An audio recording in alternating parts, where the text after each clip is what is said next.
दिल्ली में चुनावी बिगुल बज चुका है। दिल्ली चुनाव में मुफ्त की रेवड़ियों का मुद्दा एक राजनीतिक बहस का केंद्र बन गया है। मुफ्त बिजली, पानी और अन्य योजनाओं के जरिए सरकारें अपनी लोकप्रियता बढ़ाने का काम करती हैं। लेकिन क्या ये योजनाएं वास्तव में जनता की भलाई के लिए हैं या सिर्फ चुनाव जीतने का एक तरीका? दिल्ली की सरकार पिछले कुछ समय से कई योजनाएं शुरू कर चुकी है, जैसे कि हर महीने 200 यूनिट तक बिजली मुफ्त, 20,000 लीटर पानी मुफ्त, महिलाओं के लिए बस में यात्रा मुफ्त, मोहल्ला क्लिनिक में मुफ्त इलाज और दवाइयाँ। ये योजनाएं आम जनता के लिए राहत जरूर देती हैं, लेकिन आलोचकों का कहना है कि यह एक सोची समझी रणनीति है। इसका मकसद है वोट बैंक बनाना। चुनाव के समय इन योजनाओं का खूब प्रचार किया जाता है। लोग सोचते हैं कि सरकार उनकी चिंता कर रही है, लेकिन असल में यह एक पॉपुलैरिटी पॉलिसी है। इन मुफ्त सेवाओं का खर्चा टैक्स पेयर से उठाया जाता है, जिससे बाकी विकास कार्य रुक जाते हैं। दिलचस्प बात यह है कि मुफ्त की योजनाओं का विरोध करने वाली विपक्षी दल सत्ता में आते ही इसी रास्ते पर चल पड़ते हैं। जब विपक्ष में रहते हैं तो इसकी आलोचना करते हैं। 3 साल पहले आपने 1,000 की बात कही थी, उसमें 100 रुपए तक के इंतजार बेसब्री से, तो जाहिर सी बात है एक और झूठ, और इस पर एक्शन लिया जाना चाहिए, क्योंकि आप खुले आम सरेआम इस तरह से क्यों लोगों को बेवकूफ बनाएंगे। कल जो एक इश्तहार आया दिल्ली सरकार का, उसने इस बात को प्रूव कर दिया कि ऐसी कोई स्कीम नहीं थी। यानी मुख्यमंत्री दिल्ली और अरविंद केजरीवाल जी खुलेआम पब्लिक को झूठ कर रहे हैं, फरेब कर रहे हैं। लेकिन सत्ता में आते ही वो भी इन्हीं योजनाओं को आगे बढ़ाते हैं। हर पार्टी जानती है कि मुफ्त की सुविधाओं से जनता को लुभाया जा सकता है।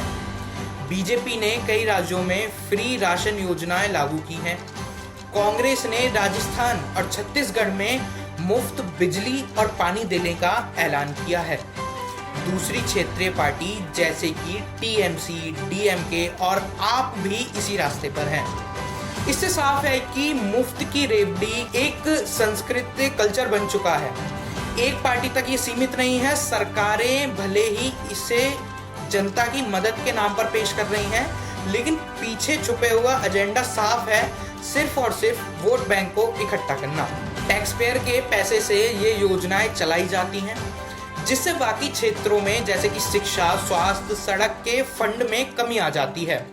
लगातार मुफ्त की चीजें मिलने से लोग आत्मनिर्भर बनने की बजाय सरकार पर निर्भर हो जाते हैं। सभी राजनीतिक पार्टियां मुफ्त योजनाओं को अपनी प्राथमिकता बनाती हैं, क्योंकि यह उन्हें सत्ता दिलाने में मदद करती हैं। जनता को राहत देने का दिखावा किया जाता है, लेकिन असली मकसद होता है वोट बैंक पॉलिटिक्स। सरकारें ये कभी नहीं बताती कि मुफ्त की सुविधाएं देने के लिए पैसा कहां से आता है।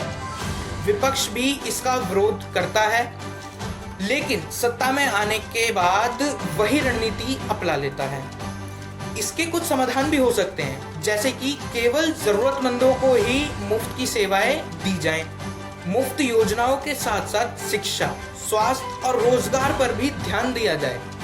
लेकिन लोगों को ये समझना होगा कि मुफ्त की चीजें समाधान नहीं है। सरकारों को अपने खर्चे का हिसाब देना चाहिए और बताना चाहिए कि इन योजनाओं का क्या असर पड़ रहा है। दिल्ली सरकार में मुफ्त की रेवड़ियों का कल्चर अब केवल दिल्ली सरकार तक सीमित नहीं है, यह हर राजनीतिक पार्टी की रणनीति बन चुका है। जनता को सोचना होगा कि क्या उन्हें ऐसी योजनाओं का लालच में आकर विकास को नजरअंदाज कर देना चाहिए। मुफ्त योजनाएं वरदान हो सकती हैं, लेकिन अगर इनका इस्तेमाल केवल वोट पाने के लिए हो रहा है तो ये देश के विकास के लिए घातक हो सकती हैं। आपका क्या मानना है?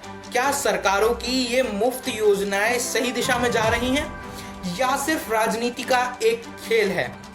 अपने विचार हमारे साथ जरूर साझा करें। तब तक के लिए देखते रहिए सामाजिक जागरण न्यूज। जय हिंद, जय भारत।